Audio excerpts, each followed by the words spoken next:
et je profite aussi de la présence de Jules Torres, même si c'est pas lui qui a réalisé l'interview de Laurent Wauquiez pour le JD News. Cette idée d'enfermer les OQTF à Saint-Pierre-et-Miquelon, Laurent Wauquiez dit ils auraient une seule alternative, soit partir à Saint-Pierre-et-Miquelon, soit rentrer chez eux. Vous refusez de retourner dans votre pays, très bien, vous prenez un aller simple pour Saint-Pierre-et-Miquelon, sans vol retour pour l'Europe. Depuis l'archipel, qui n'est pas dans l'espace Schengen, nous bloquerons tout retour dans l'Hexagone. Alors on demande pourquoi Saint-Pierre-et-Miquelon. À Saint-Pierre-et-Miquelon, à proximité du Canada, il fait 5 degrés de moyenne pendant l'année, il y a 146 jours de pluie et de neige. Je pense qu'assez rapidement, ça va amener tout le monde à réfléchir. Oui, il y a un côté ironique dans ce qu'il dit. C'est sûr qu'il fait pas très beau, mais il y a combien de QTF en France, enfin de QTF? 140 000 par an. Et la population de Saint-Pierre, c'est 5 900. Très bien. C'est tout? Non, mais écoutez, on voit bien que... vous voulez dire qu'il y a un risque de trouble à l'ordre public en arrivant avec 140 000 Ce que dit Laurent Wauquiez est évidemment... impossible. Non, mais il le dit aussi pour être provocant, pour bien montrer et provocateur, pour bien montrer qu'il y a une difficulté majeure à savoir ce qu'on fait de ces OQTF. Mais il a raison de lancer un débat. Qu'est-ce qu'on en fait? Enfin, quand même, c'est un sujet qui est incroyable. C'est incroyable.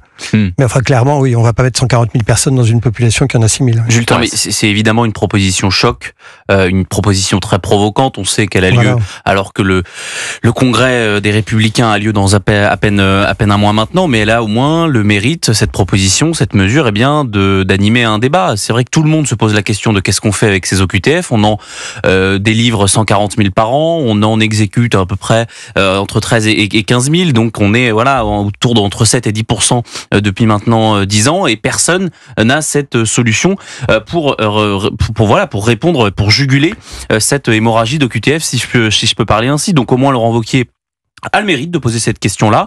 Saint-Pierre-et-Miquelon, bon, ça ne fera pas plaisir aux habitants, mais est une île qui est à 5000 km de la France, qui n'est pas dans l'espace Schengen. Ça ne nécessiterait pas une réforme constitutionnelle de faire ça. Et puis de toute manière, j'ai envie de vous dire, il n'y a aucun Français, que ce soit en métropole ou dans les Outre-mer, qui souhaite un centre de rétention administrative à côté de chez lui. Donc, je crois qu'il y a Nicolas Dupont-Aignan qui avait proposé la même chose avec les îles Kerguelen. Oui, bien sûr, avec les îles Kerguelen, du nord-est. Trouver aussi des territoires français à l'autre bout du monde. Il y a les renvoyer chez eux, c'est peut-être aussi. Et c'est exactement la réponse qu'a adressée Marine Le Pen à cette proposition formulée par Laurent Wauquiez dans le JD News, c'est que les OQTF, ils n'ont rien à faire ni en France ni à Saint-Pierre-et-Miquelon, ils doivent être dans leur pays d'origine. Saint-Pierre-et-Miquelon, c'est la France. Gilles-William Goldnadel. En France métropolitaine. Oui. Mais Écoutez, provocation ou pas provocation, ça ne me choque pas du tout. Qu'est-ce qui vous choque pas? Ce dont nous parlons. C'est-à-dire, vous êtes pour la... Prenons l'exemple de l'Algérie. Nous sommes dans l'impossibilité de les renvoyer en Algérie. Eh bien, les Algériens sous OQTF, je ne verrai aucun inconvénient, je n'aurai aucun état d'âme à ce qu'ils soient à Saint-Pierre-et-Miquelon. C'est tout. C'est aussi simple que ça. On ferait plus de centres de rétention administrative dans les Alpes-Maritimes que dans les Outre-mer.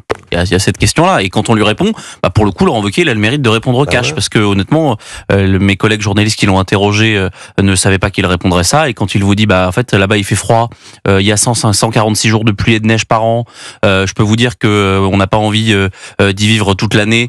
D'autant plus qu'on sait que les personnes qui sont dans des CRA viennent plutôt de pays d'Afrique ou du Maghreb où il fait très chaud. Donc là, ça créerait quand même un choc thermique, si je puis dire. La question, elle peut se poser, elle doit se poser. Et je pense que Laurent Wauquiez a raison de jeter pour le coup un vrai pavé dans la mare.